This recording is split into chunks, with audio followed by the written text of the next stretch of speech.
மக்களுக்கு அதுதான் போகும். உன் கட்சிக்காரன் தானே பண்றான்.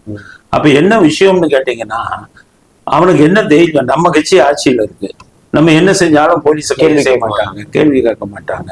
நம்ம கட்சி தலைமை நம்மளை காப்பாத்திருக்கிற தைரியம் தான். அதனாலதான் இவங்க மேல இவ்வளவு குற்றச்சாட்டு வருது.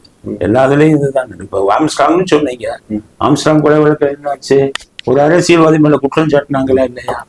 ஆம்ஸ்ட்ராங்குடைய குடும்ப உறுப்பினர்களே குற்றம் சாட்டுறாங்க. அதுல அரசியல் அவங்க திமுகவுடைய கூட்டணி கட்சி. அப்படி இருக்கும்போது சரி, அப்படியே இருக்கீங்க. அதுல கொலையாளிகளை பிடிக்கிறாங்க, பிடிச்சு கொலையாளிகளை ரிமாண்ட் பண்ணிக்கிறாங்க.